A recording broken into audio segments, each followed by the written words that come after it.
जी अस्सलाम वालेकुम। कैफ सिक्स आज के लेक्चर का आगाज़ करते हैं। Lecture number 40। आज जो हम थ्योरी डिस्कस करने जा रहे हैं वो है प्रोडक्ट लाइफ साइकिल मॉडल। थोड़ा सा इसकी थ्योरी के पॉइंट्स कुछ ज़्यादा हैं, तो आज हम इसी मॉडल को डिस्कस करेंगे। आपकी होम असाइनमेंट एक केस स्टडी दी गई थी, वो कल डिस्कस करेंगे हम, क्योंकि मैं चाह रहा हूँ ये आज कंप्लीट हो जाए। मॉडल है प्रोडक्ट लाइफ साइकिल मॉडल।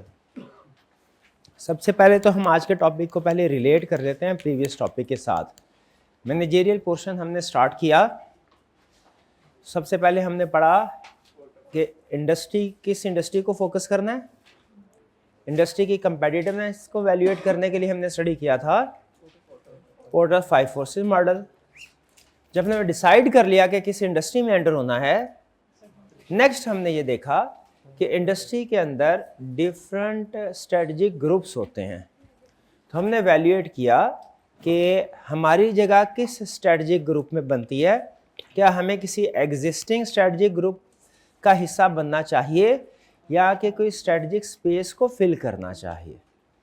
ठीक है, इंडस्ट्री के अंदर भी स्ट्रेटजिक ग्रुप को हमने पहचान लिया।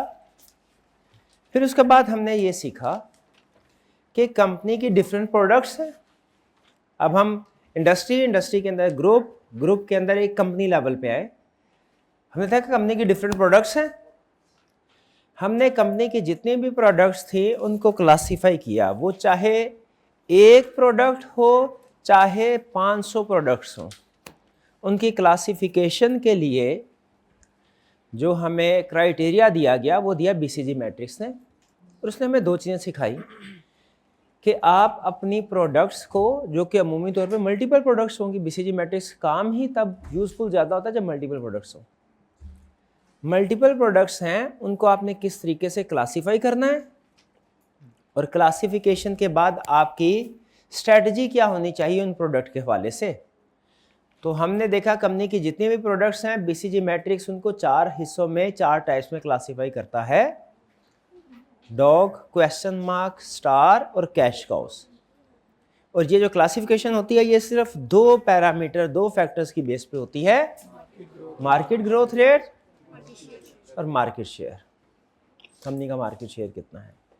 और क्लासिफिकेशन के बाद हम देखते हैं कि हमारी एप्रोप्रिएट स्ट्रेटजी क्या होनी चाहिए। यहां तक हमने सीख लिया। अब हम फर्दर डिटेल लेवल पे जा रहे हैं कि अब हम बहुत सी प्रोडक्ट्स को फोकस नहीं करेंगे, बल्कि किसी से एक स्पेसिफिक प्रोडक्ट को फोकस करेंगे कि हमने अब इंडिविजुअल प्रोडक्ट्स का एनालिसिस करना है। एक प्रोडक्ट पिक की। कंसेप्ट इसमें क्या है? कंसेप्ट इसमें यह है कि जो स्ट्रेटजी है किसी भी प्रोडक्ट के हवाले से, हमारी बिजनेस स्ट्रेटजी है, वो टाइप के ऊपर तो डिपेंड करती ही है कि कैश काउ है या क्वेश्चन मार्क है या डॉग है या स्टार है, इसके ऊपर तो डिपेंड करती है। साथ ही साथ वो उस प्रोडक्ट के लाइफ स्पैन के ऊपर भी डिपेंड करती है कि प्रोडक्ट अपनी लाइफ के किस फेज से गुजर रही है। स्ट्रेटजी हमारी टाइप ऑफ प्रोडक्ट पे तो डिपेंड करती ही है, लेकिन साथ ही साथ उसकी एज पे भी डिपेंड करती है, फेज ऑफ लाइफ पे भी डिपेंड करती है। भैया इजाजत है कि प्रोडक्ट अपनी लाइफ के किस फेज से गुजर रही है। इसलिए कि जिस तरह आपको एग्जांपल दी थी, जिस तरह हम नेचुरल पर्सन हैं, हमारी जिंदगी के डिफरेंट फेजेस हैं, तो हमारे जो इनकम और एक्सपेंसेस हैं वो हर फेज में डिफरेंट है। चाइल्डहुड में कुछ और होते हैं, जब बच्चा होता है कुछ और होते हैं, जब नौजवान होता है कुछ और, जब मैच्योर आदमी बनता है कुछ और, फिर उसके बाद जब बूढ़ा होता है तो कुछ और। तो हर फेज में इंसान के इनकम और एक्सपेंसेस भी डिफरेंट है और मामलाते ज़िंदगी को कैसे टैकल करना है वो स्ट्रेटजी भी डिफरेंट वे में अप्लाई कर रहा होता है। जैसे अमूमी तौर पे यंग एज पे अमूमी तौर पे स्ट्रेटजीज जो हम बनाते हैं थोड़ी अग्रेसिव होती है, टारगेट हमारे अग्रेसिव होते हैं। यंग ब्लड होता है, हाई टारगेट सेट करते हैं। लेकिन ओल्ड एज में जाके थोड़ा रिस्क अवर्स अप्रोच हो जाती है, थोड़ा हम एहतियात से चलने वाले बन जाते हैं, स्ट्रेटजीज भी हम ज़्यादा एग्रेसिव नहीं रखते, ठीक है, थोड़ा डिफेंसिव साइड पे आ जाते हैं। तो उसी तरीके से प्रोडक्ट की ज़िंदगी के भी डिफरेंट फेजेस हैं और हर फेज में जो उस प्रोडक्ट के ऊपर इनकम या एक्सपेंसेस होंगे उस प्रोडक्ट के वो डिफरेंट होंगे और दूसरे नंबर पे जो स्ट्रेटजीज होंगी हर फेज की वो डिफरेंट होंगी। हो सकता है जब प्रोडक्ट इंट्रोडक्शन के फेज पे हो उस पे हमारे अखराजात ज़्यादा लग रहे हो, स्टार्ट में होता ना, इकोनॉमीज ऑफ स्केल भी नहीं होता उस वक्त, प्रोडक्ट स्टार्ट में है, ठीक है, और उसमें हमारे इनकम और एक्सपेंसेस की नेचर डिफरेंट हो, ज़्यादा सेल भी ना होती हो, और हमारी स्ट्रेटजीज हो सकता है इस स्टेज में डिफरेंट हो और जो लेटर स्टेज या मेच्योरिटी स्टेज में डिफरेंट हो।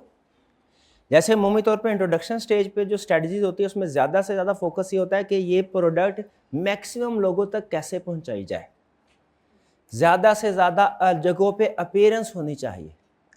लेकिन जब प्रोडक्ट अपने मैच्योरिटी लेवल पे पहुंच जाती है, पता है मज़ीद इसमें ग्रोथ नहीं है, अब फोकस ज़्यादा से ज़्यादा लोगों पे तक मैसेज पहुंचाना नहीं होता, बल्कि अब जो आप शेयर मार्केट में अचीव कर चुके हैं उसको रिटेन करना, मेंटेन करना। और जब डाउनफॉल शुरू हो जाए तो फिर हो सकता है उस वक्त स्ट्रेटजी का मकसद ये हो कि भाई बचा खुचा जितना भी प्रॉफिट अर्न किया जा सकता है कर लिया जाए, उसके बाद प्रोडक्ट को डिसकंटिन्यू कर लिया जाए। तो मेन लेसन जो प्रोडक्ट लाइफ साइकिल अप्रोच बता रही है आपके सामने रख रहा हूं, आपने यस नो करते जाना है। Step number 1 main lesson product life cycle का, हर प्रोडक्ट अपनी जिंदगी में डिफरेंट फेजेस से गुजरती है, एग्रीड। दूसरा लेसन, हर फेज में जो कॉस्ट और रेवेन्यू है ये चेंज होते रहेंगे, एग्रीड। तीसरा लेसन, चूंकि कॉस्ट और रेवेन्यू चेंज होते रहेंगे तो हमें अपने ऑब्जेक्टिव के लिहाज से हर स्टेज में स्ट्रेटजी डिफरेंट रखनी चाहिए, एग्रीड। और सबसे ज्यादा फोकस गैस कीजिए उसका प्रोडक्ट लाइफ साइकिल के कंसेप्ट को जब टेस्ट करेगा, सबसे ज्यादा फोकस उसका किस चीज के ऊपर होगा कि प्रोडक्ट किस फेज में है ये पहचानो और उसके लिहाज से स्ट्रेटजी बताओ। उसके लिए कभी कभी वो ये भी पूछ लेता कि इस स्टेज पे कॉस्ट कितनी तरह की होगी, उस स्टेज पे कॉस्ट कितनी तरह की होगी, कौन कौन सी कॉस्ट होगी, ठीक है, लेकिन ज्यादा फोकस उसका क्या होगा, स्ट्रेटजी के ऊपर। तो हमने आज के लेक्चर में क्या सीखना है, हमने आज के लेक्चर में 3 बड़ी चीजें सीखनी है। नंबर 1, एक प्रोडक्ट की लाइफ साइकिल में कितने फेजेस होते हैं। नंबर 2, हर लाइफ साइकिल में रेवेन्यू या कॉस्ट स्ट्रीम क्या होती है, कितनी तरह का रेवेन्यू कॉस्ट होता है, कॉस्ट बेसिकली ज्यादा होगा। और नंबर 3, हर लाइफ साइकिल पे स्ट्रेटजी क्या होनी चाहिए। ये 3 चीजें सीखेंगे। क्लियर हो गया प्रोडक्ट लाइफ साइकिल। चलिए सबसे पहले सबसे आसान प्रोडक्ट लाइफ साइकिल की डेफिनेशन और स्टेजेस देखते हैं। कहता है product life cycle is a concept that describe the stages of A product. Stages A product goes through from when it first enters the market until it is removed from the market। यानी product life cycle है वो stages जो कब से कब तक, when a product first enters the market, entry हुई, और when remove from the market। Product market जैसे हम इस दुनिया में आने से लेके दुनिया से जाने तक मुख्तलिफ फेजेस से गुजरते हैं, उसी तरह प्रोडक्ट भी मार्केट में आने से लेके मार्केट से जाने तक मुख्तलिफ फेजेस से गुजरते हैं। इसे हम कहते हैं प्रोडक्ट लाइफ साइकिल। एक वक्त था टाइपराइटर्स बहुत ज़्यादा डिमांड में थे, ठीक है, लेकिन अब टाइपराइटर वो आपको कहीं मिलेगा ही नहीं। क्यों नहीं मिलेगा, क्योंकि वो उसका लाइफ साइकिल कंप्लीट हो गया, उसको रिप्लेस कर दिया। किसने रिप्लेस कर दिया, कीबोर्ड्स ने, ठीक है। अब कीबोर्ड जो हैं ये भी इवन आहिस्ता आहिस्ता पहले मैच्योरिटी फेज पे थे, अब डिक्लाइनिंग स्टेज पे आ रहे हैं, क्योंकि वॉइस इंजन्स आ गए हैं, आप वॉइस के जरिए से इंस्ट्रक्शंस देते हैं, ठीक है। अब इवन आपको पता है कि आप अब मोबाइल के अंदर आप इंग्लिश टाइप भी कर सकते हैं, उर्दू टाइप भी कर सकते हैं, लेकिन बड़ी आसानी के साथ आप वही बोल भी सकते हैं और वो बड़ा एक्यूरेटली ट्रांसलेट करता है। तो आहिस्ता आहिस्ता जो टाइपिंग थी, जो कीबोर्ड है वो भी खत्म हो रहे हैं और ये ऑप्शन मोबाइल में है, साथ ही साथ ये ऑप्शन कंप्यूटर में भी डिफरेंट ऐप सॉफ्टवेयर वगैरह होते हैं। तो याद रखिएगा, प्रोडक्ट खास तौर पे टेक्नोलॉजी बेस्ड प्रोडक्ट और वैसे जर्नी भी सारी प्रोडक्ट्स, हर प्रोडक्ट के लाइफ साइकिल के फेजेस होते हैं, अमूमी तौर पे 4 फेजेस होते हैं, और जो प्रोडक्ट मार्केट में आई है किसी ना किसी पॉइंट ऑफ टाइम पे अपना लाइफ साइकिल पूरा करके मार्केट से निकलना है 100% कंफर्म है। जितनी श्योरिटी के साथ हम ये कह सकते हैं ना कि जो इंसान दुनिया में आया है उसे दुनिया से जाना ही जाना है, उतनी श्योरिटी के साथ हम ये कह सकते हैं कि मार्केटिंग में भी, मैनेजमेंट में भी जो प्रोडक्ट मार्केट में आई है उसे मार्केट से जाना कब है ये डिपेंड करता है। कोई इंसान जैसे चंद सालों में चले जाते हैं, कोई इंसान जो है वो हो सकता है 100-150 साल भी जिंदा रहे, मे भी कोई 150 साल भी है जो किसी की दुनिया में ऐसे पर्सन हो। तो ये हम नहीं बता सकते कब जाएगा, ये कंफर्म है कि जाएगा। तो ये हम नहीं बता सकते प्रोडक्ट कब आउट होगी, ये कंफर्म कर सकते हैं प्रोडक्ट आउट होगी, डिपेंड करता है। ठीक है, कि जैसे कुछ प्रोडक्ट्स आपको शायद साल से चलती नजर आ रही, जैसे वो जो प्रोडक्ट है वो क्या कहते हैं उसको, घोड़ा गाड़ी बोलते हैं उसको, गधा गाड़ी वगैरह, वो टांगा, वो हो सकता है पता नहीं 5-6 हज़ार साल से चल रहा हो, लेकिन अब आके अल्टीमेटली वो खत्म हो गया, अब उसकी जगह गाड़ी आ गई। मे भी आने वाले वक्त में वो गाड़ियां भी ऑब्सोलीट हो जाए, वाईफाई के जरिए एक जगह से दूसरी जगह ट्रैवल कर, ये भी साइंस इतनी तरक्की कर ले। तो प्रोडक्ट्स, हाँ एक रूल है याद रखिए, एक कंसर्न मैंने आपको बताया, हर प्रोडक्ट का ये लाइफ साइकिल होगा, ये कंफर्म है। लाइफ साइकिल की ड्यूरेशन क्या होगी ये कंफर्म नहीं है, ये प्रोडक्ट टू प्रोडक्ट वेरी करता है। एक जगह पे उसने लिखा था प्रोडक्ट को जितना स्पेसिफिकली डिफाइन करेंगे ना उतनी उसकी लाइफ कम होगी, जितना जेनेरिक डेफिनेशन बताते जाएंगे उतनी उसकी लाइफ ज्यादा होगी। जैसे फर्ज कीजिए, ये कौन सा मॉडल है मोबाइल का, सैमसंग का कोई मॉडल बताते यार, आप लोगों को पता होंगे, A10। अगर आप A10 को एक प्रोडक्ट के तौर पे लेते हैं ना, इसका लाइफ स्पैन हो सकता है 6 महीने हो, लेकिन अगर आप मोबाइल को एक प्रोडक्ट के तौर पे लेते हैं, मोबाइल, इसका लाइफ स्पैन ज्यादा होगा। तो प्रोडक्ट जितना जेनेरिक वे में डिफाइन करते जाएंगे उसके लाइफ उतनी ज्यादा होती जाएगी। लेकिन हम मैनेजमेंट में याद रखें प्रोडक्ट को स्पेसिफिकली डिफाइन करते हैं। हम प्रोडक्ट से मुराद, जैसे मोबाइल का एक मॉडल होगा, लैपटॉप का एक मॉडल होगा, वो हो गया प्रोडक्ट, गाड़ी का एक मॉडल वो प्रोडक्ट होगा, क्योंकि स्ट्रेटजी प्रोडक्ट के लिहाज से डिसाइड की जाती है। क्लियर जी? प्रोडक्ट के कितने फेजेस हैं? कहते हैं 4 फेजेस। अच्छा, कुछ ये देखिए साइंस तो है नहीं, तो इसमें कुछ मैनेजमेंट के लोग ऐसे हैं जो डिफरेंशिएट करते हैं, कहते हैं 4 नहीं है।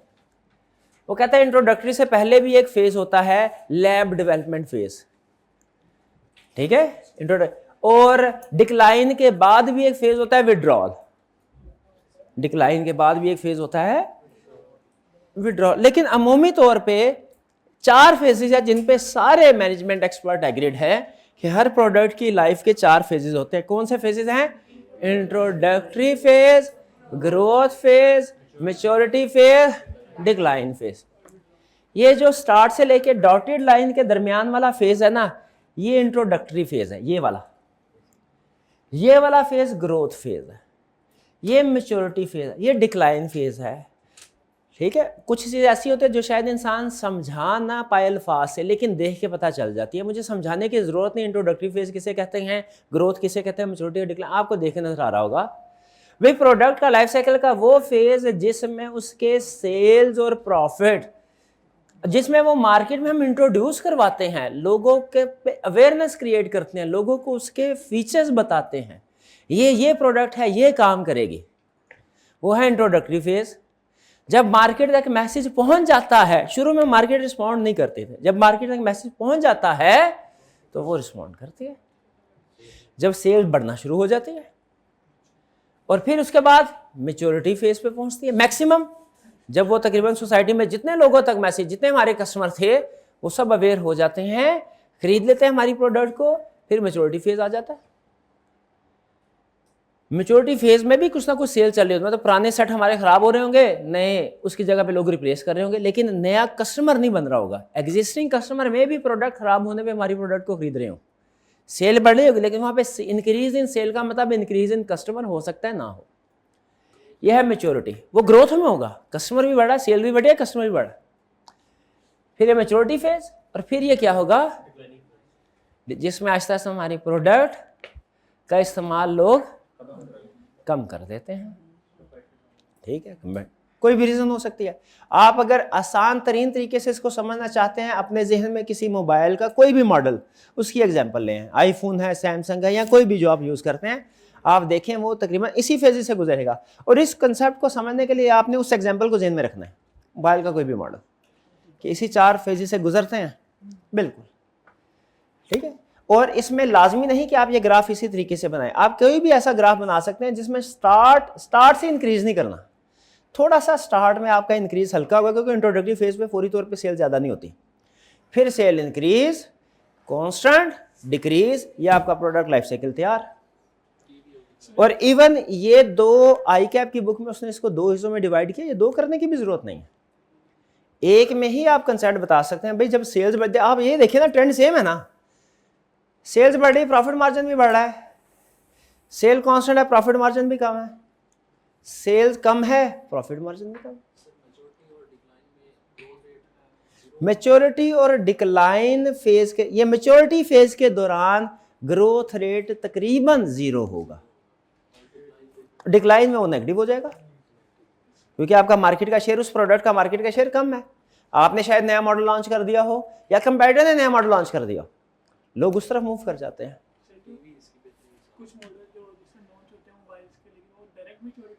अच्छा, ये अगेन वही, कुछ मॉडल ऐसे भी, कुछ प्रोडक्ट लाइफ साइकिल ऐसा भी है, इवन देखिए हम रेयर केसेस डिस्कस नहीं करेंगे, जो लॉन्च हुए फौरन ही डिसकंटिन्यू हो गए, ऐसे भी हैं। हाँ, सैमसंग का उसमें बाज़ का जैसे मॉडल है लॉन्च हुआ, कुछ ऐसे मॉडल भी हैं उनमें कोई मैन्युफैक्चरिंग फॉल्ट सामने आया, फौरी तौर पे डिसकंटिन्यू कर दिया उन्होंने, ऐसा भी हो सकता है। कुछ ऐसा भी हो सकता है मॉडल, उनमें ये मैच्योरिटी पीरियड दूसरों से ज्यादा हो। हमारा सबसे बड़ा टारगेट पता है क्या होगा, इस पूरे प्रोडक्ट लाइफ साइकिल में सबसे क्रिटिकल पार्ट, वैसे स्ट्रेटजी हर हिस्से की समझाएगा, सबसे क्रिटिकल पार्ट है कैसे हम ये डिक्लाइन फेज आने से रोकें, या दूसरे अल्फाज में मैच्योरिटी फेज को कैसे एक्सटेंड करें। हमारा सबसे बड़ा डिसीजन ये, हमारा सबसे बड़ा फोकस ये होगा। इस जो कंपनी इस फेज को जितना प्रोलॉन्ग करने में कामयाब हो गई, उतना ही प्रॉफिटेबल होगी, उतना ही ज्यादा कंपैरेटिव एडवांटेज उसे मिलेगा। तो इसमें सबसे अहम जो फोकस होगा हमारा, पढ़ेंगे बहुत सी चीजें, सबसे अहम मैनेजर वही कामयाब समझा जाएगा जो अपने मैच्योरिटी फेज को एक्सटेंड कर लेगा। क्लियर जी? चलिए अब 1 बाय 1 हम इन फेजेस को स्टडी करते हैं और देखते हैं कि हर फेज में हो क्या रहा है। इंट्रोडक्टरी स्टेज, कह रहे हैं इंट्रोडक्टरी स्टेज में क्या होता है, this is the period when a new product is introduced into the market. Primary goal is to raise awareness of product, awareness को अंडरलाइन कर लें। इंट्रोडक्टरी स्टेज में सबसे अहम पर्पज, मकसद क्या है, ज्यादा से, क्योंकि लोगों को पता ही नहीं इस प्रोडक्ट के बारे में। मार्केट में बहुत सी ऐसी प्रोडक्ट्स होंगी डेवलप्ड कंट्रीज में जो हमें नहीं पता, ठीक है। तो इंट्रोडक्टरी स्टेज पे असल मकसद है अवेयरनेस।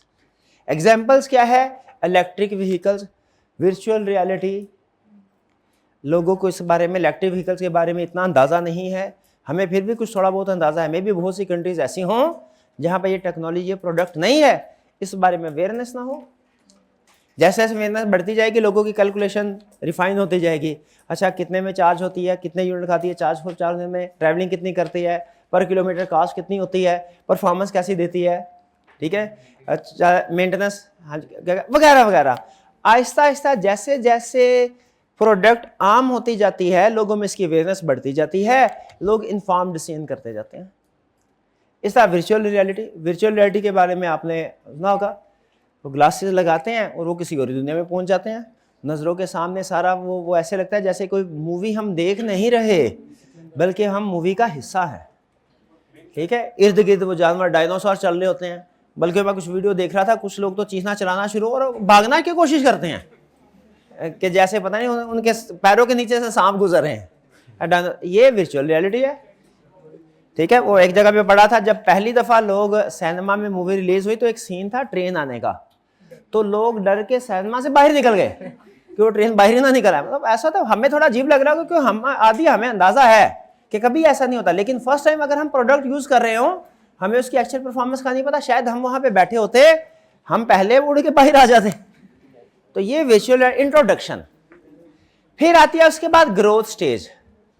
ग्रोथ स्टेज में सेल इंक्रीज होते हैं। जैसे जैसे मार्केट उस प्रोडक्ट को एक्सेप्ट करना शुरू करती है, उसकी सेल इंक्रीज होती जाती है। ठीक है, तो ये वो फेज है जिसमें डिमांड बढ़ती है, सेल बढ़ती है। अच्छा, सबसे अहम कंसेप्ट है सेल बढ़ती है या डिमांड बढ़ती है। बाकी चीजें इसकी वजह से हो जाए, सेल बढ़ेगी तो कॉस्ट बढ़ेगी, कॉस्ट की डिफरेंट नेचर होगी, डिस्ट्रीब्यूशन चैनल हमें ज्यादा करना पड़ेगा, मार्केटिंग एफर्ट बढ़ानी पड़ेगी, ज्यादा जगहों पे अवेलेबल करना पड़ेगा प्रोडक्ट को, प्रोडक्ट के डिफरेंट फीचर्स ऐड करने पड़ेंगे, वेरिएंट्स लॉन्च करने पड़ेंगे, वगैरह वगैरह। वो सारे इसके आफ्टर इफेक्ट्स हैं। मेन कंसेप्ट क्या होगा, मेन फैक्टर ग्रोथ पे, डिमांड बढ़ेगी, लोग उसको एक्सेप्ट करेंगे, डिमांड बढ़ेगी। जैसे इसकी एग्जांपल में क्या, स्ट्रीमिंग सर्विसेज, नेटफ्लिक्स वगैरह है। ठीक है, बल्कि अब तो नेटफ्लिक्स स्टाइल पे बहुत से यूट्यूब पे लोगों ने अपने चैनल स्टार्ट किए हैं, इंडिविजुअल लेवल पे भी। और डिफरेंट कोर्सेज कहते हैं, सब्सक्रिप्शन लीजिए मंथली बेसिस के ऊपर, हमारे कोर्सेज पढ़े हैं, आप उसको इस्तेमाल कीजिए। ठीक है, कोर्सेज पढ़ लिए, महीने में सारे कोर्सेज पढ़ने हैं, सारे कोर्सेज देख ले। लेकिन जाहिर है मुश्किल। तो ये स्ट्रीमिंग सर्विसेज है, ये सिर्फ नेटफ्लिक्स ही नहीं, और भी बहुत सी कंपनीज प्रोवाइड कर रही हैं। इसी तरह हाइब्रिड कार्स, इलेक्ट्रिक कार्स हमारे लिए न्यू कंसेप्ट है, लेकिन हाइब्रिड कार्स तो न्यू कंसेप्ट नहीं। हाइब्रिड कार क्या होती है, जो पेट्रोल बैटरी दोनों पे चलते हैं, जो पेट्रोल और सीएनजी पे चलते हैं, या पेट्रोल बैटरी दोनों पे चलते हैं। हमारे जमाने में पेट्रोल सीएनजी वाले को हाइब्रिड बोलते थे, पेट्रोल बैटरी दोनों पे। पाकिस्तान में वैसे कोई इलेक्ट्रिक व्हीकल्स हैं? हाँ, मैंने सुना है इस्लामाबाद में बल्कि कुछ ऐसे स्टेशन भी है जो इलेक्ट्रिक चार्जिंग करते हैं। लाहौर में भी है? हाँ। अच्छा, तो इसका मतलब है कि पाकिस्तान में प्रोबेबली ये अब ग्रोइंग लेवल पे है, इंट्रोडक्शन पे नहीं, ग्रोइंग लेवल पे है। चलिए, ग्रोथ स्टेज समझ आ गई। ग्रोथ स्टेज, इंट्रोडक्टरी स्टेज में सेल्स नहीं होती, ये आपके लिए लेसन है। ये ना हो आज आपने उधर उसको प्रोडक्ट को लॉन्च किया और अगले दिन मैनेजर से पूछ रहा हूँ भाई कितनी सेल हुई है, वो भी सेल नहीं होगी। ठीक है, पहले आपको मैसेज कम्युनिकेट करना पड़ेगा लोगों को। सेल्स होगी सेकेंड लेवल पे, और वो कौन सा है, ग्रोथ स्टेज। ग्रोथ स्टेज के बाद, अच्छा आप नोट कीजिए, इसमें कहीं पे टाइम पीरियड नहीं बताएगा आपको कि ये वाला स्टेज इतनी ड्यूरेशन का है, ये स्टेज इतनी, प्रोडक्ट टू प्रोडक्ट वेरी करता है। Maturity stage, product has seen maximum market penetration. Penetration का वर्ड अंडरलाइन कीजिए, ये मैनेजमेंट में बार बार यूज होगा। पेनिट्रेट का मतलब है जब आप मार्केट को कैप्चर कर लेते हैं, मार्केट में मैक्सिमम प्लेसेस को कवर कर लेते हैं, अपनी प्रोडक्ट्स अवेलेबल कर लेते हैं, उसे कहते हैं मार्केट को पेनिट्रेट करना। ठीक, तो मैच्योरिटी स्टेज पे मार्केट को आप पेनिट्रेट कर चुके होते हैं, आपकी प्रोडक्ट मैक्सिमम प्लेसेस पे अवेलेबल है, मार्केट बिकम सैचुरेटेड, मार्केट जो है वो अपने एक्सट्रीम लेवल पे पहुंच चुकी है, एग्जॉस्ट हो चुकी है, 100% लेवल अचीव कर चुकी है, कोई ग्रोथ मजीद नहीं होनी। And company focus on maintaining its share of profit. यहाँ पे फोकस ग्रोथ नहीं है, इंक्रीज शेयर, यहाँ पे फोकस होगा इंक्रीज करना अपना मार्केट शेयर। यहाँ पे फोकस क्या है, मेंटेन करना। मेंटेन को अंडरलाइन कर लें। एग्जांपल्स क्या है, personal computers, traditional television sets. वैसे मेरा ख्याल है ये एग्जांपल अब कुछ पुरानी हो चुकी हैं। पर्सनल कंप्यूटर चले फिर भी किसी हद तक, ये ट्रेडिशनल टेलीविजन सेट्स तो खत्म है अब तो। हाँ, अब मोबाइल है या लैपटॉप वगैरह। पीटीसीएल वाईफाई के लिए, अच्छा,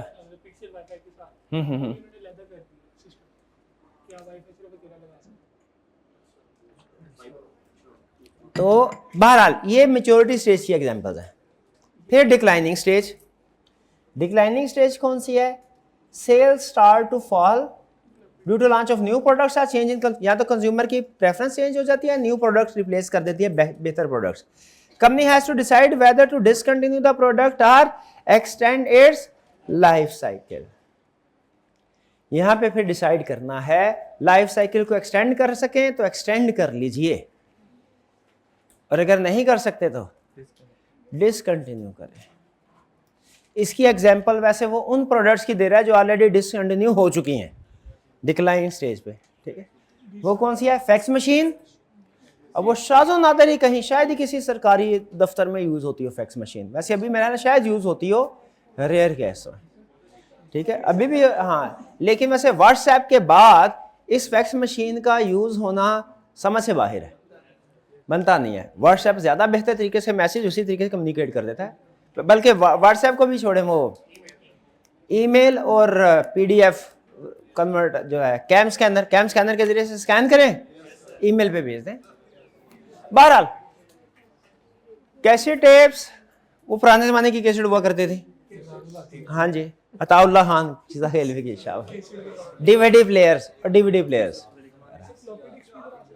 फ्लॉपी, बिल्कुल फ्लॉपी डिस्क भी आ सकते हैं, फ्लॉपी भी एक ज़माने में, लेकिन वो बहुत अरसा पहले डिसकंटिन्यू हो चुकी है। यूएसबी जैसे हाँ, जब वो 128 MB की यूएसबी आई थी ना, उसी वक्त डिसकंटिन्यू हो गई थी, ठीक है, और वो चलती भी नहीं थी। मैंने मेरा 2-3 दफ़ा इस्तेमाल की थी, उसकी गारंटी कोई नहीं होती थी। आपने डायरेक्ट कॉपी उसमें फाइल किया, दूसरे कंप्यूटर में जाके खुलेगी या नहीं खुलेगी कोई पता नहीं, और उसमें वायरस भी बड़े ट्रांसफर हो जाते थे। बहुत से लोगों ने तो सिक्योरिटी के तौर पे अपने जो फ्लॉपी डिस्क ड्राइव थे डिसेबल किया होता था। चलिए, तो ये 4 स्टेजेस समझ आ गया हमें। इसके बाद वो कहता है कुछ मजीद, कुछ लोगों के ख्याल में कुछ मजीद फेजेस भी हैं, वो सिर्फ आपको नॉलेज के लिए बता रहा है कि इंट्रोडक्शन से पहले लैब डेवलपमेंट स्टेज और डिक्लाइन के बाद विड्रॉल। जी स्टेजेस क्लियर। अब आते हैं जरा मैनेजमेंट वाले हिस्से की तरफ, यानी एनालिटिकल पोर्शन की तरफ, जिसमें एनालिसिस करना। ये तो काम इजी था। कह रहा है हर स्टेज पे कॉस्ट डिफरेंट होगी। बताइए एग्री करते हैं? इंट्रोडक्शन स्टेज पे कॉस्ट डिफरेंट, ग्रोथ पे डिफरेंट, मैच्योरिटी डिफरेंट, डिक्लाइन। अच्छा, कुछ कॉस्ट सेम भी होगी लेकिन हमारा फोकस होगा डिफरेंट। जैसे मार्केटिंग तकरीबन शायद सब में हो रही हो, लेकिन किसी जगह कम, किसी जगह ज्यादा, ठीक है। इसी तरह जो कॉस्ट ऑफ गुड सोल्ड है, वो तो जैसे जैसे प्रोडक्ट मैन्युफैक्चर होगी कॉस्ट में इनकर होती होगी, लेकिन ग्रोथ में कॉस्ट ज्यादा होगी। उसमें हो सकता है इकोनॉमीज ऑफ स्केल का बेनिफिट भी मिल जाए। सबसे पहले इंट्रोडक्शन में कॉस्ट पढ़ते जाएं और मुझे बताएं एग्री करते हैं? प्रोडक्शन सेटअप कॉस्ट, जैसे इन्वेस्टमेंट अप्रेजल में हम पढ़ते थे कि इनिशियली प्रोडक्ट में आपको इंस्टॉलेशन और कमीशनिंग कॉस्ट इनकर करना पड़ती है। याद है वो एग्जांपल जिसमें से कहा था मशीनरी तो आई गई है, इंस्टॉलेशन भी कॉस्ट है, और 50% कॉस्ट जो है 12 मिलियन टोटल कॉस्ट है, 50% वेंडर बेयर करेगा, 50% हम बेयर करेंगे। याद है? तो उसमें हमने क्या एग्री किया था कि हमारे कैश फ्लो इन्वेस्टमेंट अप्रेजल में कितनी कॉस्ट आएगी? 6 मिलियन। तो ये वो प्रोडक्ट सेटअप कॉस्ट थे। फिर कह रहा है मैन्युफैक्चरिंग कॉस्ट, भाई ये तो हर जगह पे आएगी, मैन्युफैक्चरिंग हर फेज में हो रही होगी, इसमें उसने खास तौर पे लिखते हैं manufacturing cost. Marketing and advertisement cost, अच्छा ये भी हर जगह पे होगी, लेकिन देखिए उसने आगे ब्रैकेट में उसका पर्पस बताया। यहाँ पे मकसद क्या होगा? प्रोडक्ट अवेयरनेस, ठीक है। प्रोडक्ट अवेयरनेस में हम प्रोडक्ट के जो बेसिक फीचर्स होते हैं ना, वो कस्टमर्स को बताते हैं, एडवांस फीचर्स नहीं बताते, बेसिक फीचर्स की ये क्या करेगा। Setup of distribution channel, product बना ले उसके बाद डिस्ट्रीब्यूट करनी है, डिस्ट्रीब्यूट किस किस जगह पे करें? ऑनलाइन अवेलेबल करें या फिजिकल शॉप? ये भी एक डिसीजन। और क्या डिसीजन हो सकते हैं? खुद की प्रेमिसेस में अवेलेबल करें, खुद की शॉप्स रिटेल आउटलेट्स हो, या के लोगों के साथ एग्रीमेंट करें कि डिफरेंट फैक्ट्री आउटलेट, डिफरेंट जो जैसे डिपार्टमेंटल स्टोर्स हैं उनके साथ एग्रीमेंट करें कि हमारी प्रोडक्ट आप अपने शेल्फ पे डिस्प्ले करें। ये डिसीजन करना है हमने इंट्रोडक्टरी स्टेज पे। ग्रोथ स्टेज पे क्या डिसीजन होंगे? इसको थोड़ा सा इसका साइज जरा बढ़ा देते हैं।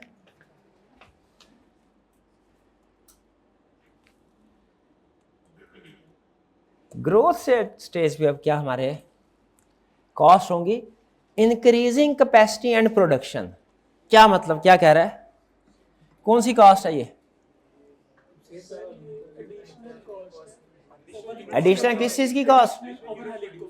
Overhauling cost. जाहिर है मशीनरी ज्यादा इस्तेमाल होगी, वर्किंग कैपिटल ज्यादा जरूरत पड़ेगी। आपको याद है वर्किंग कैपिटल की जरूरत पड़ती थी, तो जाहिर है ज्यादा सेल करेंगे, उधार माल ज्यादा बेचना पड़ेगा, इन्वेंट्री ज्यादा रखनी पड़ेगी, उसके लिए वर्किंग कैपिटल ज्यादा चाहिए, वो कॉस्ट। मशीन की कैपेसिटी को इंक्रीज करना है, 2 मशीनें लेके आनी है, पहले एक थी अब 2 मशीन लेके आएंगे। Increase marketing and advertisement, marketing और एडवर्टीजमेंट को इंक्रीज करना है, वहां पे स्टार्ट किया था, यहाँ पे अब इसको इंक्रीज करना है, किस लिए? Raise customer level. अब ये एग्रेसिव मार्केटिंग होगी। एक तो ये कि इसमें मकसद प्रोडक्ट अवेयरनेस नहीं होगा, इसमें मार्केटिंग थोड़ी एग्रेसिव होगी, कस्टमर्स को अट्रैक्ट करने के लिए, रिटेन करने के लिए। नहीं, इसमें देखें वो काउंटिंग की डिफरेंशिएशन नहीं है। जैसे इस कॉस्ट से मुराद जो आउटफ्लो आपका होगा वो है। अब इसमें कौन सा रेवेन्यू है, कौन सा कैपिटल एक्सपेंडिचर है, उसकी क्लासिफिकेशन नहीं है, क्योंकि वो अकाउंटेंट करते हैं। अकाउंटिंग के पॉइंट ऑफ से क्लासिफिकेशन होती है, मार्केटिंग के पॉइंट ऑफ से वो खर्चा ही है, वो आउटफ्लो है। और इंक्रीज वर्किंग कैपिटल इंक्रीज चाहिए। एग्री करते हैं ये सारे होंगे ग्रोथ स्टेज पे। नेक्स्ट मैच्योरिटी स्टेज, यहां पे cost to maintain manufacturing capacity maintain करनी पड़ेगी। यहां पे आएगी आपकी एग्जांपल ओवरऑलिंग वाली, वो तो सिंपल रिपेयर एंड मेंटेनेंस होगी। ओवरऑलिंग ताकि हमारी कैपेसिटी, जो परफॉर्मेंस है हमारे इक्विपमेंट की, वो डाउन ना जाए, मेंटेन करना है हमने उसको। नए मशीन भी नहीं लगाएंगे, यहां पे नई मशीनरी का एक्सपेंस नहीं करेंगे, लेकिन एग्जिस्टिंग कैपेसिटी को मेंटेन करने के लिए जो चीजें जरूरी होंगी वो करेंगे। अब यहां पे मैच्योरिटी को एक्सटेंड करने की कोशिश करेंगे, मैच्योरिटी पीरियड। ठीक है, यहां पे सबसे अहम चीज इसको स्टारिक मार्क करें, cost to extend maturity.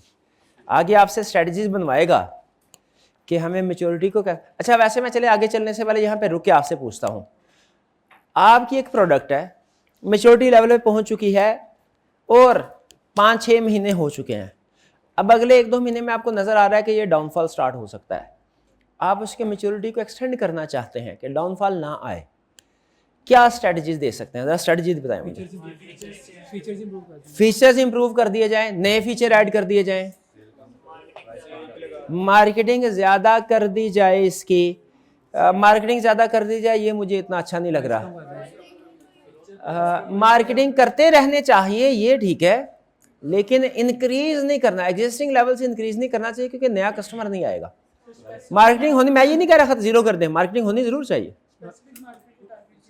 Specific market को टारगेट कर दिया जाए, ये भी अच्छा है। ये वैसे डिक्लाइन में स्ट्रेटजी अपनाई जाती है कि जब प्रोडक्ट डिक्लाइन होना शुरू हो जाए ना, हमें पता है अब हमारी प्रोडक्ट अब इतना प्रॉफिट नहीं कमा रही, तो हम देखते हैं कि जिस सेगमेंट में या जिस जगह पे वो प्रोडक्ट प्रॉफिट नहीं कमा रही, वहां से डिसकंटिन्यू कर दें। हमने अपने पूरे फर्ज कीजिए पूरे पाकिस्तान में प्रोडक्ट को अवेलेबल किया हुआ था, प्रोडक्ट की डिमांड इतनी ज़्यादा नहीं है, तो जिन जिन सिटीज़ में पॉपुलेशन कम है वहाँ पे हमारी प्रोडक्ट कम है, वहाँ पे रेंट तो हमें उधर भी देना पड़ रहा है, बिजली का बिल हमें उधर भी देना पड़ रहा है, और कास्ट तकरीबन रेट शायद सेम ही हो, तो वहाँ पे हम क्या करते हैं, मार्केट को फोकस कर लेते हैं। हम कहते हैं बाकी शहरों पर रहने जो बड़े शहर हैं, फॉर एग्जाम्पल ये कराची या लाहौर है, इस्लामाबाद है, यहीं पे प्रोडक्ट अवेलेबल कर देते हैं, बाकी जगहों पे डिसकंटिन्यू कर देते हैं।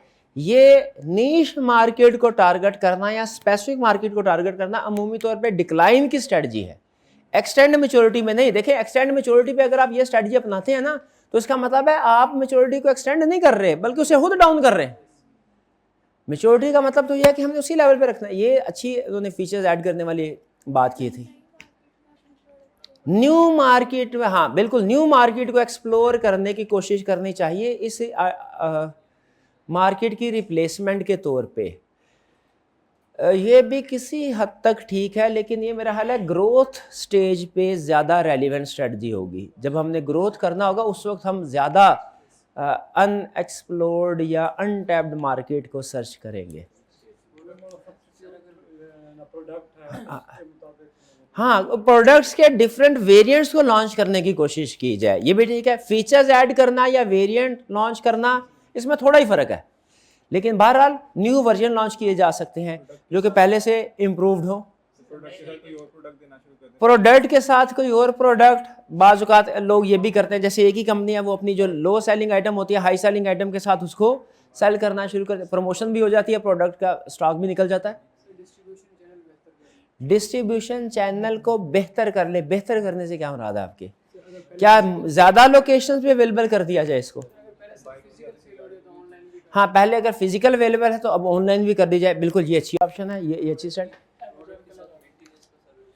प्रोडक्ट के साथ मेंटेनेंस के ऊपर भी फोकस किया जाए, सही है, आफ्टर सेल सर्विस दी जाए, बिल्कुल ठीक है। चलिए आगे चलते हैं, हमें देखते हैं कि वो हमें किताब वाला क्या सिखाता है। ये तो मैंने सिर्फ आपके एग्जिस्टिंग नॉलेज की बेस पे आपको वैल्यूएट किया है, तो आगे हमें सिखाएगा कुछ। डिक्लाइन स्टेज, डिक्लाइन स्टेज में क्या होता है जी? किस तरह की कॉस्ट है? प्रोडक्शन कैपेसिटी रिड्यूस हो जाती है, क्यों? क्योंकि डिमांड कम हो गई। तो डिमांड, हाँ जी, कॉस्ट की, क्योंकि आपकी जो प्रोड्यूस हो रही है ना चीजें, कॉस्ट ऑफ प्रोडक्शन वो कम हो गई है। सेल कम तो कॉस्ट ऑफ सेल्स कम। आसान अल्फाज में इसे समझे, ये लिखा हुआ है कॉस्ट ऑफ सेल्स, तो कॉस्ट ऑफ सेल्स आपकी रिड्यूस हो जाएगी। क्यों रिड्यूस हो गई? सेल्स डिक्लाइन हो गई। मार्केटिंग रिड्यूस कर देनी है आपने, प्रोडक्ट बिक ही नहीं रही है और आपको पता है आगे प्रोडक्ट में जान भी नहीं है। देखें, हो सकता है ये डिक्लाइनिंग में सेल्स का लेवल और ग्रोथ में सेल का लेवल एक जैसा हो, मे भी। जैसे ये बताइए, मैं भी बताता हूं आपको, ये लेवल सेल्स का, ये लेवल और सेल्स का ये लेवल सेम है, ऐसे ही है। क्या दोनों में मार्केटिंग आपकी सेम होगी? यहां पे मार्केटिंग ज्यादा करेंगे क्योंकि आगे आपको ग्रोथ लग रही है। यहां पे आपको नजर आ रहा है ये आपकी प्रोडक्ट्स जो क्वेश्चन मार्क में थी ना, दूसरी थ्योरी को सामने रखे बता रहा हूं, ये स्टार बनने जा रही है। यहां पे आपको नजर आ रहा है ये क्वेश्चन मार्क डॉग बनने जा रही है। उधर इन्वेस्टमेंट करेंगे मार्केटिंग में, ज्यादा मार्केटिंग करेंगे, इधर नहीं करेंगे डिक्लाइनिंग में। तो यही नीचे बता रहे हैं वो हमें, हाँ जी। लेकिन हमने देखना आगे फ्यूचर क्या है इसका, रीजन अलग है। यहाँ पे डिक्लाइन है, शाबाश। कॉस्ट ऑफ ऑब्सोलीट इन्वेंट्री, क्या यहाँ पे अब इन्वेंट्री ऑब्सोलीट होना शुरू हो जाएगी? पेरिशेबल नहीं भी है, दूसरी इन्वेंट्री भी ऑब्सोलीट होना शुरू हो जाएगी, क्योंकि अगर आपकी सेल कम हो रही है ना, इसका मतलब आपकी इन्वेंट्री बिक नहीं रही, इन्वेंट्री खराब हो रही है, आपका मॉडल अभी सेल नहीं हो रहा, कंपैरेटर ने न्यू प्रोडक्ट लॉन्च करती है। अब आपको क्या करना पड़ता है? इस मॉडल से आपके पास अच्छा खासा मॉडल पड़ा हुआ है, महीने कुछ ऑब्सोलीट हो गया, कुछ ऑब्सोलीट होने जा रहा है, कैसे छुटकारा पाया जाए इससे? By one get one free, शाबाश। और स्ट्रेटजीज बताएं, कामयाब स्ट्रेटजी। और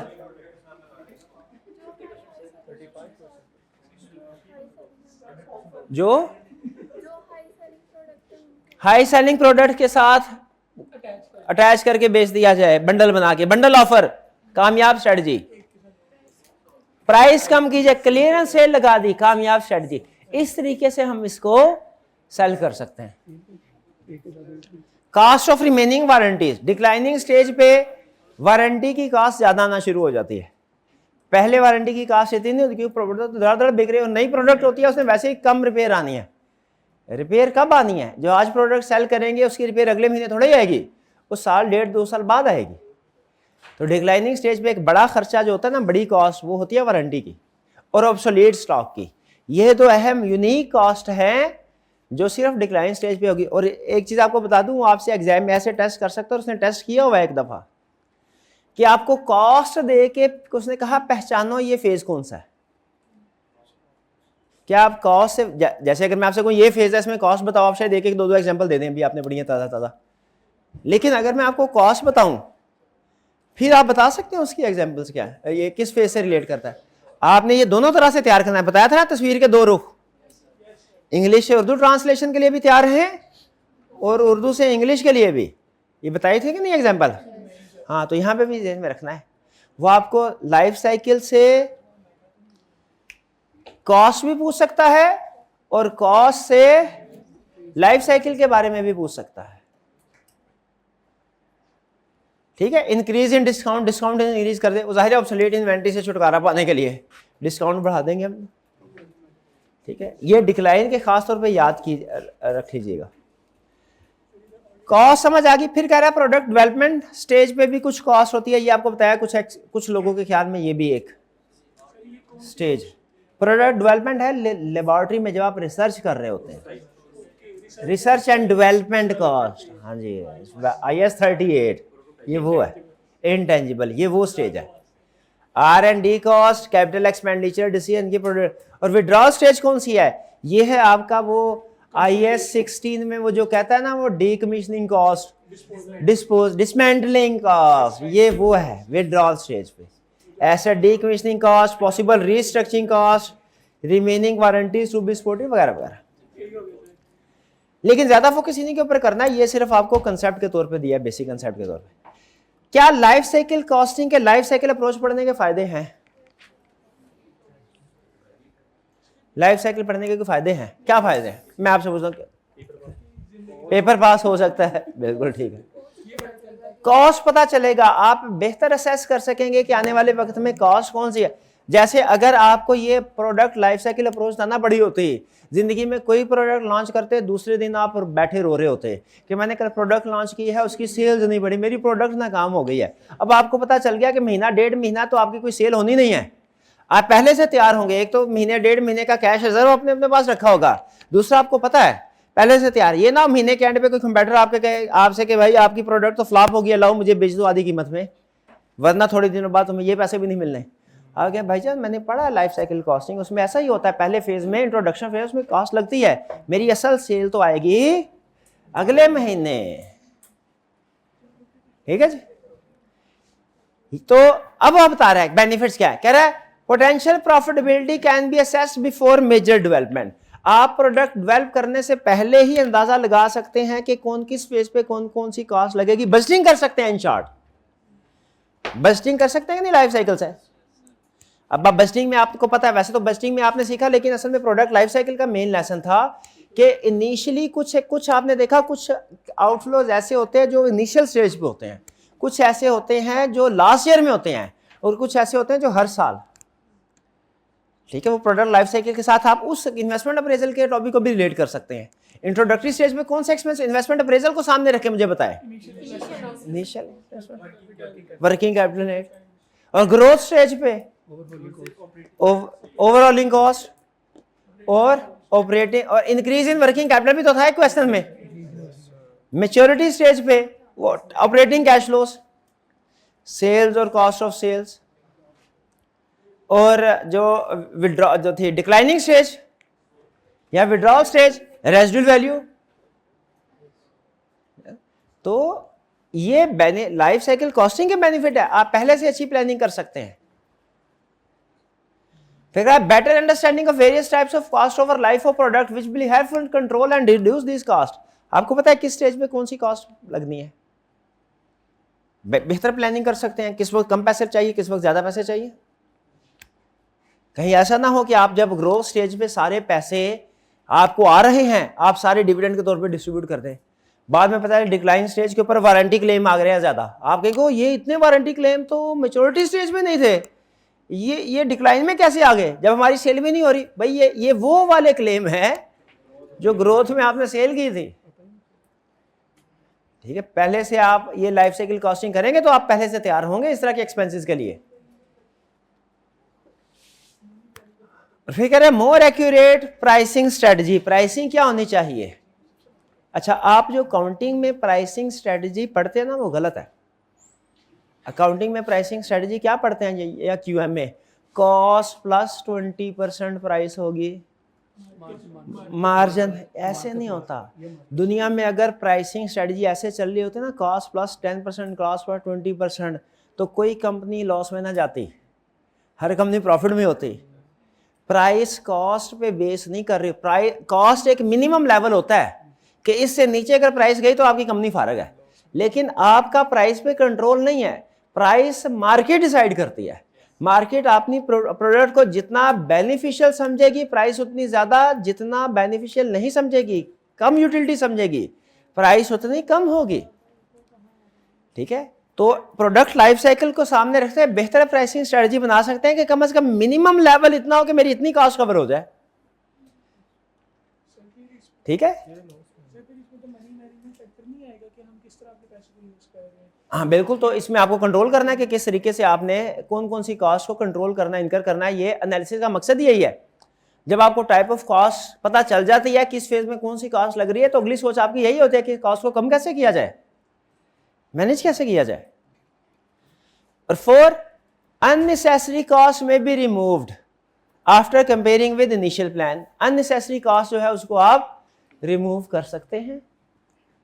जैसे मुझे जरा बताइए, ये सारे फेजेस में आपको कोई अननेसेसरी कॉस्ट लग रही है? कौन सी कॉस्ट अननेसेसरी लग रही है? इंक्रीज वर्किंग कैपिटल, ग्रोथ में तो चाहिए। डिस्ट्रीब्यूशन चैनल सेटअप इंट्रोडक्शन में वो भी डिस्ट्रीब्यूट करना है। रिड्यूस मार्केट, हाँ डिक्लाइनिंग स्टेज पे, डिक्लाइनिंग स्टेज पे मार्केटिंग की ज्यादा जरूरत नहीं होती। यहां पे किसी हद तक मार्जिन है, इसको कम किया जा सकता है।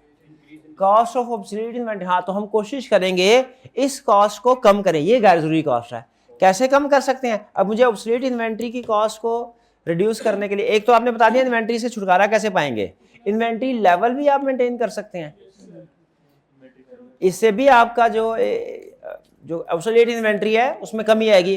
प्रोडक्शन लेवल वही रखें जितनी आपकी डिमांड हो मंथली बेसिस के ऊपर। तो ये कुछ बेनिफिट्स हैं। एग्री करते हैं? वन वर्ड आंसर दीजिए। क्या आप कन्विंस्ड हैं कि प्रोडक्ट लाइफ साइकिल अप्रोच के बेनिफिट है और इसे सीखना चाहिए? चलिए, अभी तक हमने फिर 2 चीजें पढ़ ली हैं। नंबर 1, प्रोडक्ट लाइफ साइकिल के फेजेस कितने हैं, और नंबर 2, हर फेज में कॉस्ट कौन कौन सी इनकर होती है। अब आते हैं असल गेम की तरफ, स्ट्रेटजीज, कि किस लेवल पे क्या स्ट्रेटजी होनी चाहिए। अब ये सुन लीजिए, ये मार्केटिंग का कंसेप्ट है। इसे कहते हैं 4 P's ऑफ मार्केटिंग। स्ट्रेटजी क्या है? मार्केटिंग। अच्छा, और ये वैसे सिर्फ प्रोडक्ट लाइफ साइकिल के लिए नहीं है। मार्केटिंग में सिखाते ये हैं कि आपने कोई भी स्ट्रेटजी अगर बनानी है, मार्केटिंग में क्या सिखाते हैं, किसी भी प्रोडक्ट के किसी भी फेज में स्ट्रेटजी बनानी है, कंप्लीट स्ट्रेटजी में 4 चीजें होनी चाहिए, वरना आपकी स्ट्रेटजी कंप्लीट नहीं है। किसी भी प्रोडक्ट की किसी भी लाइफ फेज की स्ट्रेटजी बनानी है, स्ट्रेटजी में आपने 4 कंपोनेंट्स रखने हैं। इसे कहते हैं 4 P's ऑफ मार्केटिंग। मार्केटिंग के सब्जेक्ट में सबसे अहम थ्योरी प्रोबेबली जो है वो यही है, 4 P's ऑफ मार्केटिंग। जब अभी मार्केटिंग का सब्जेक्ट पढ़ते हैं ना, CFAP पहले होता था, पता नहीं है कि नहीं है, तो उसमें एक एक P के ऊपर पूरा पूरा चैप्टर था। एक एक P के ऊपर, प्रोडक्ट के ऊपर अलग, प्राइस के ऊपर अलग, प्लेस के ऊपर अलग, प्रमोशन के ऊपर अलग। अब देखिए हमने क्या करना है, मार्केटिंग करनी है, एडवर्टाइज करना है अपनी प्रोडक्ट को। एडवर्टाइजमेंट समझा जाता है, इसका ताल्लुक सिर्फ प्रमोशन से है कि इश्तिहार क्या बनाए, इश्तिहार में क्या क्या लिखे। कहता है मार्केटिंग का ताल्लुक सिर्फ इससे नहीं है, वो एडवर्टीजमेंट तो है, मार्केट में कंसेप्ट होता था एडवर्टीजमेंट और मार्केटिंग में फर्क। कहता है एडवर्टाइज करना हो रहा है, एडवर्टाइज करने का मतलब सोशल मीडिया पे आपने या अखबार के जरिए इश्तिहार देना है, सोशल मीडिया पे देना है, मैसेज क्या होगा, अल्फाज क्या होंगे। कहता है ये आपकी एडवर्टीजमेंट है, या इन 4 P's में से बात करें तो ये प्रमोशन है। मार्केटिंग प्रमोशन से बड़ा कंसेप्ट है। मार्केटिंग में 4 P's है, प्रोडक्ट, प्राइस, प्लेसमेंट। पहली चीज ये डिसाइड करो आपकी प्रोडक्ट में फीचर्स क्या क्या होने चाहिए। टेंजिबल फीचर्स प्रोडक्ट के डिसाइड करना, ये आता है मार्केटिंग का पहला कंपोनेंट, प्रोडक्ट, जिसमें आप ये डिसाइड करते हैं आपकी प्रोडक्ट का डिजाइन क्या होगा, कलर क्या होगा, साइज क्या होगा, फीचर्स क्या होंगे उसमें, ठीक है, क्या क्या फीचर्स इंक्लूड करने हैं। ये है प्रोडक्ट से रिलेटेड डिसीजन मेकिंग करना। तो मार्केटिंग, जैसे अब आप मुझे बताइए, इंट्रोडक्टरी स्टेज पे जो प्रोडक्ट होगी और जो मैच्योरिटी स्टेज पे प्रोडक्ट होगी, क्या वो दोनों एक जैसी हैं? वो नहीं है, ठीक है। 1 साल पहले फर्ज कीजिए आर्टिफिशियल इंटेलिजेंस, चूंकि आजकल फेवरेट है, 1 साल पहले आर्टिफिशियल इंटेलिजेंस, 1.5 साल पहले जब लॉन्च हुई, तब उसमें फीचर सिर्फ एक था, टेक्स्ट जनरेट करते थे। अब टेक्स्ट के साथ अब 1 साल के बाद अब वो ग्रो कर रहे हैं ना, मजीद फीचर ऐड कर रहे हैं, इमेज जनरेट भी हो जाता है, इमेज के साथ साथ अब तो टेक्स्ट टू वीडियो वाली ऑप्शन भी दे रहे हैं। ठीक है, आया नहीं वैसे सो रहा अब वो नहीं, तो अभी तक इंतजार कर रहे हैं, आ रहा है, पब्लिकली नहीं कर रहे हैं। वो कह रहे हैं इलेक्शन का साल है, ये जरा साल गुजर जाए, लोग वरना ना वीडियो बना के ना वो एसोसिएट करके मिसयूज करते हैं। बहरहाल तो ये अब फीचर्स ऐड करने हैं। क्या ये प्रोडक्ट वही है जो 1 साल नहीं, 1 साल पहले बेसिक वर्जन था। अब जैसे जैसे वो ग्रोथ की तरफ जा रहे हैं डिफरेंट वर्जन ऐड। अब देखिए प्रमोशन का इससे ताल्लुक नहीं है, यह है आपकी प्रोडक्ट के अंदर क्या क्या चीजें आप उसको बना रहे हैं। जो प्रोडक्ट को ज्यादा संवारना है ना, ये है प्रोडक्ट फिजिकल, उसके कैरेक्टरिस्टिक्स को बिल्ड करना, ग्रो करना, यह है प्रोडक्ट। तो मार्केटिंग में आपने पहले प्रोडक्ट को देखना, भाई प्रोडक्ट में कोई जान होगी तो हमको इश्तिहार में लिखेंगे ना कि ये काम करती है प्रोडक्ट। फिर उसके बाद प्राइस। आप सिर्फ इश्तिहार में ये थोड़ी कहेंगे कि हमारी चीज खरीदें। कस्टमर को अट्रैक्ट करने के लिए कस्टमर एक ताकत होता है, प्राइस से इन्फ्लुएंस होता है और फीचर से इन्फ्लुएंस होता है। फीचर्स बताए हमने उसको प्रोडक्ट वाली कैटेगरी में, पी में। प्राइस के बारे में उसे बता रहे हैं हम प्राइस में। अब आप मुझे बताइए इंट्रोडक्टरी स्टेज की प्राइस और ग्रोथ की प्राइस सेम होगी क्या? अमूमी तौर पर मुझे बताइए, जब कंपनीज इंट्रोड्यूस करवाती हैं अपनी प्रोडक्ट को तो प्राइस क्या होती है? Low cost. शाबाश, शुरू में, ताकि लोग इस्तेमाल करना सीख बढ़े। यही वजह है कि आप देखें जो टेक कंपनीज जितनी भी हैं वो पहले ट्रायल देती हैं, फ्री ट्रायल। आप हमारी 3 डेज 7 डेज महीने का भी देते हैं कि आप इसको यूज करें, आपको पसंद आए फिर आप इसको बाय करें। ठीक है, या फर्स्ट ईयर जो है उस पर discounted rate, Norton antivirus buy किया, वो फर्स्ट ईयर में उन्होंने कहा जी $36 एनुअल रेट। उस वक्त 2 साल की ऑफर थी, मैंने एहतियातन मैंने कहा 1 साल के लिए बाय करता है, और मैं $36 की ऑफर मिल ले रही, वो 52 पे बाय करना पड़ेगा, 54 पे, 54 भी हालांकि उनका रिड्यूस रेट है ये पाकिस्तान एशियन कंट्रीज के लिए। तो फर्स्ट ईयर के लिए कंपनीज अमूमी तौर पे प्राइस कम करती हैं क्योंकि वो उनका कस्टमर का इंट्रोडक्टरी फेज होता है। फिर जब कस्टमर कैप्चर कर लेते हैं फिर आपको पता है क्या करते हैं, प्राइस को बढ़ा लेते हैं। क्योंकि एग्जिस्टिंग मार्केट को कैप्चर करना है ना, तो जरूरी है कि एग्जिस्टिंग किसी दूसरे कंपनी के कस्टमर्स को अगर आपने अपनी तरफ अट्रैक्ट करना है ना, आपको डेफिनेटली रिड्यूस प्राइस करनी पड़ेगी ताकि वो आके देखे तो सही, हमारी प्रोडक्ट को चेक तो करें कि हमारी प्रोडक्ट में फीचर्स क्या हैं। तो एग्री करते हैं हर लाइफ साइकिल स्टेज पे प्राइस डिफरेंट होगी। ग्रोथ पे हो सकता है कि आप उसको जो डिस्काउंट वगैरह दिए थे इनिशियली वो खत्म कर दें, मैच्योरिटी पे आप में भी प्राइस हाई कर दें, लेकिन डिक्लाइन पे फिर जाके आपको,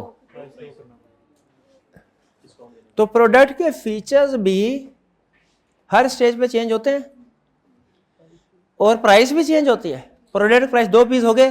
प्लेस, अब आप गैस कीजिए प्लेस का ताल्लुक किससे है?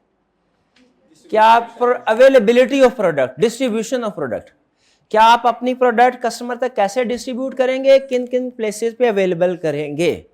इनिशियली बताइए, अमूमी तौर पे जो कंपनी प्रोडक्ट लॉन्च करती है क्या वाइड रेंज, वाइड लोकेशन के ऊपर अवेलेबल करती हैं या सेलेक्टेड लोकेशन के ऊपर? क्योंकि उन्हें कंफर्म नहीं है कि मार्केट कैसे रिस्पॉन्ड करेगी।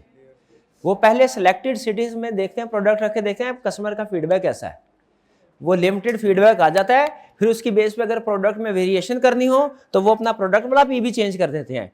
वरना अगर मार्केट का रिस्पॉन्स अच्छा हो तो फिर वो ये जो प्लेस वाला पी है इसमें फर्दर प्लेसेस के ऊपर प्रोडक्ट को अवेलेबल करेंगे, डिस्ट्रीब्यूशन चैनल एक्सटेंड करेंगे, एनहेंस करेंगे। इसमें 2 कंसेप्ट हैं। एक कंसेप्ट ये है एग्जिस्टिंग डिस्ट्रीब्यूशन चैनल की कैपेसिटी को बढ़ा देना, मतलब उसी लोकेशन है उसकी कैपेसिटी को बढ़ा देना। साथ वाली दुकान भी खरीद ली, साथ वाला वेयर हाउस या उसी जगह पे करीब कोई बड़ा वेयर हाउस ले लिया। एक है नंबर ऑफ डिस्ट्रीब्यूशन चैनल, उसको बढ़ाना। एक है नंबर सेम रहे, कैपेसिटी को बढ़ाना। एक है नंबर को इंक्रीज करना। दोनों कर सकते हैं आप। पहले 3 जगह पे अवेलेबल थी, उन्हीं 3 जगह पे कैपेसिटी डबल कर दी, ये भी प्लेस का डिसीजन है। और पहले 3 जगह पे अवेलेबल थी, अब 20 जगह पे कर दिया अवेलेबल उसको, डिफरेंट लोकेशन पे। ये भी प्लेस का, प्लेस समझ आ रहे हैं? प्लेस का मतलब क्या है? प्रोडक्ट कहां पे अवेलेबल होगी। फिजिकल है कि ऑनलाइन, ये भी है। जब कभी आपसे कोई स्ट्रेटजी पूछे ना, लॉजिकली आपको यही 4 पीस को सामने रख के सोचना चाहिए, कंप्लीट स्ट्रेटजी बता सकेंगे। रैंडमली सोचेंगे मे भी कोई स्ट्रेटजी आपके जहन में आए, कोई ना आए। सिस्टमैटिकली सोचेंगे इस पी की क्या स्ट्रेटजी, इस पी की क्या स्ट्रेटजी, बेहतरीन मार्केटिंग स्ट्रेटजी बन जाएगी। प्रमोशन का ताल्लुक किससे क्या है? एडवर्टीजमेंट, ये है वो एडवर्टीजमेंट या अवेयरनेस क्रिएट करना, पब्लिसिटी करना, ठीक है। अब इसमें पब्लिसिटी या प्रमोशन तो हर स्टेज पे हो रही होगी, उसका फोकस डिफरेंट होगा और लेवल डिफरेंट होगा। कहीं कम कर रहे होंगे, कहीं ज्यादा। कहां पे ज्यादा, कहां पे कम? ये डिक्लाइन में और मैच्योरिटी में बताइए, कहां कम कहां ज्यादा? मेरा तो ख्याल है डिक्लाइन पे ज्यादा करनी चाहिए क्योंकि हमारी सेल कम हो रही है। नहीं, डिक्लाइन पे कम करेंगे क्योंकि अब हमें आगे ग्रोथ नजर नहीं आ रही। ग्रोथ है ही नहीं तो एडवर्टाइजमेंट, भाई आगे कस्टमर बढ़ता नजर आ रहा हो फिर ग्रोथ करेंगे ना एडवर्टाइजमेंट। तो प्रमोशन में पर्पस आपका डिफरेंट होगा। Clear? Product, price, place, promotion. तो बताइए मार्केटिंग में और प्रमोशन में फर्क है कि नहीं है? मार्केटिंग में और एडवर्टाइजमेंट में फर्क है। ये वाला जो पी है प्रमोशन, ये मार्केटिंग का एक कंपोनेंट है। सिर्फ इस स्ट्रेटजी से आपकी प्रोडक्ट नहीं बिकने लगी, इसके साथ साथ आपको ये 3 मसाले भी, इंग्रेडिएंट्स भी मिलाने पड़ेंगे, फिर सही स्ट्रेटजी तैयार होगी। अब ये उसने कंप्लीट आपको एक एनालिसिस दिया है, इसको पढ़ लेते हैं। इंट्रोडक्टरी स्टेज पे, अच्छा अब मैं ना इस तरीके से पढ़ रहा हूं ताकि कंपैरिजन रहे, ऐसे नहीं पढ़ रहा, इस तरीके से पढ़ ताकि आपको पता चले इंट्रोडक्शन पे प्रोडक्ट में, ग्रोथ वाली प्रोडक्ट में इसमें क्या फर्क है। इंट्रोडक्शन स्टेज पे जो प्रोडक्ट होगी आपकी, उसमें सिर्फ और सिर्फ बेसिक फीचर्स होंगे। बेसिक फीचर्स को अंडरलाइन कर लें। फौरन ही आप हर चीज अवेलेबल नहीं कर देंगे, आप देखेंगे मार्केट इसको रिस्पॉन्ड कैसे करती है। Basic features. ग्रोथ में फीचर्स ऐड, जैसे जैसे ग्रो करती जाएगी फीचर ऐड होते जाएंगे, कस्टमर बाय करेंगे, प्रॉफिट आएगा, कंपनी एक्सपेरिमेंट बैकएंड पे कर रही होगी, मजीद फीचर्स को ऐड करती जाएगी। मैच्योरिटी पे अब छोटे मोटे फीचर्स ऐड करने का टाइम नहीं है। मैच्योरिटी पे क्या करना है? डिफरेंट वेरिएंट्स को लॉन्च। वेरिएंट्स है फीचर से बड़ी चीज है, ठीक है। इसमें बेसिकली डिफरेंट प्रोडक्ट्स के ही डिफरेंट वेरिएंट्स आ जाते हैं, सीरीज आ जाती है। शाबाश, ये अच्छा लफ्ज बोला आपने, सीरीज आ जाती है। Introduce different variants of product to differentiate from competitor. और इसमें हो सकता है कि आप डिफरेंट वेरिएंट्स इस वजह से भी प्रोडक्ट के लॉन्च कर रहे हैं क्योंकि different types of customer segment को आपने अट्रैक्ट करना है। आपने हाई इनकम के साथ साथ लो इनकम को भी टारगेट करना है। तो अब सिर्फ प्रोडक्ट्स में फीचर्स ऐड करने से तो वो नहीं बनेगी, उसमें चेंज जरूर आ जाएगी, लेकिन असल डिफरेंस क्या आएगा? जैसे फीचर्स क्या है, हमने सिविक में कहा जी रूफ टॉप, हमने कहा जी उसमें ऑटोमेटिक, ये उसके फीचर्स हैं। ऑटोमेटिक है, मैनुअल है, हाइब्रिड, ये उसके फीचर। लेकिन ये प्रोडक्ट सिविक को अलग कर दिया, उसकी जगह फर्ज कीजिए कि हमने सिटी जो है वो एक वो डिफरेंट वेरिएंट है उसका, या यहाँ समझ लीजिए कि डिफरेंट प्रोडक्ट है। तो कंपनीज क्या करती है, मैच्योरिटी स्टेज पे उसी प्रोडक्ट में थोड़ा बहुत एडलेस करने की बजाय एक तरह से न्यू प्रोडक्ट लॉन्च कर देती है, जो कि बेसिक उसका काम वही होगा, लेकिन वो एक इंटायरली समझ लीजिए डिफरेंट क्लास ऑफ कस्टमर्स के लिए इंट्रोड्यूस करवा दी। तो जब भी मैच्योरिटी स्टेज आती है, कंपनीज क्या करती है, उस एक प्रोडक्ट से डिफरेंट प्रोडक्ट्स निकालती है, उसके डिफरेंट वेरिएंट्स। जैसे मोबाइल को आप आसानी से समझ आ जाएगी। मोबाइल में अब जो लोग फॉर एग्जांपल गेम्स को ज़्यादा पसंद करते हैं, उनके लिए हो सकता है उसी के अंदर डिफरेंट ऐसा मॉडल वर्जन लॉन्च कर दिया जाए जिसमें गेमिंग प्रोसेसिंग एबिलिटी ज़्यादा है। जो कैमरे को ज़्यादा पसंद करते हैं, उसमें हो सकता है कैमरे का पिक्सल साइज ज़्यादा कर दिया जाए, ठीक है। और इसी तरह डिफरेंट नीड्स के हवाले से बेसिक मॉडल वही होगा, लेकिन उसके साथ वेरिएंट्स जो है वो ऐड होते जाएंगे। Basic product same. Last decline में क्या करना है, phase out products, Aahista Aahista product को फेज आउट करते रहना है। वो वेरिएंट्स जो कि मार्केट में ज्यादा सेल नहीं हो रहे, उनको आप मार्केट से निकाल देते हैं। या रीफार्मुलेट प्रोडक्ट्स। अगर आपको लगे प्रोडक्ट्स में कमी बेशी करके चेंज करके इसको एक नई जिंदगी दी जा सकती है तो उसका फार्मूला चेंज कर दें। आपने बात का देखा होगा इम्प्रूव्ड फार्मूला या न्यू फार्मूला, ठीक है। फार्मूला क्या होता है? बस वो कलर चेंज होता है। हमने जाके उसकी लेबोरेटरी में थोड़ी चेक करना होता है फार्मूला क्या बना रहे हैं। हमें कलर लग स्ट्रॉन्ग पेप्सी, उसमें क्या कोई पहले कुछ नया केमिकल डालते होंगे, वही होंगे। वो थोड़ा बहुत शायद उन्होंने 1-आधा% ज़्यादा कर दिया। तो रीफार्मुलेट प्रोडक्ट या फेज आउट, अगर आपको लगता है कि वो प्रोडक्ट मार्केट में उसकी डिमांड नहीं रही, फेज आउट कर दें। और अगर लगता है कि उसका थोड़ा सा डिफ्रेंशिएट करके आप रिवाइव कर सकते हैं, वो ट्राई कर लें। प्राइस इंट्रोडक्शन में, अच्छा इंट्रोडक्शन में इंटरेस्टिंगली 2 तरह की स्ट्रेटजीज होती हैं।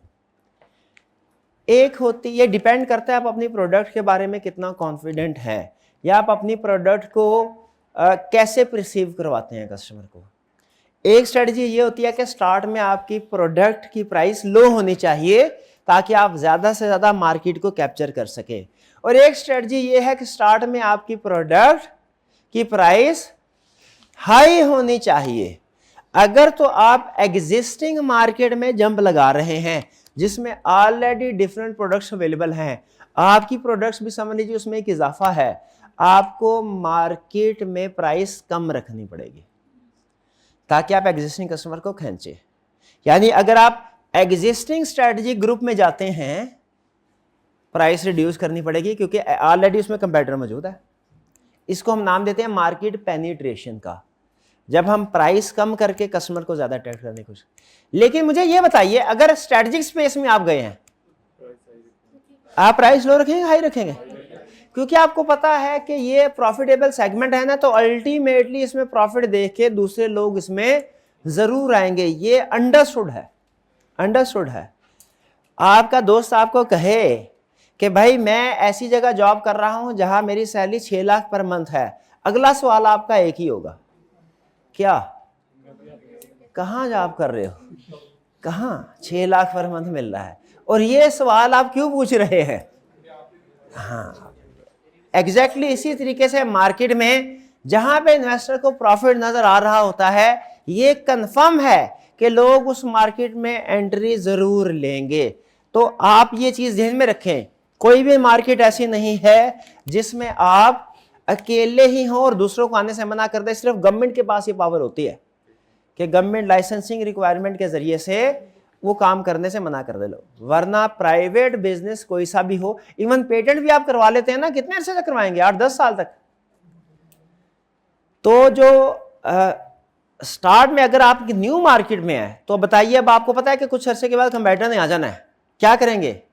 हाई प्राइस, कि उनके आने से पहले पहले जितना आप मार्केट में से पैसा ले सकते हैं वो ले जाए। तो प्राइस इंट्रोडक्शन स्टेज पे हाई भी है, लो भी है। ये डिपेंड करता है कि आप न्यू प्रोडक्ट मार्केट में लेके आ रहे हैं या एग्जिस्टिंग लेके आ रहे हैं, स्ट्रेटजी ग्रुप में है या स्ट्रेटजिक स्पेस में।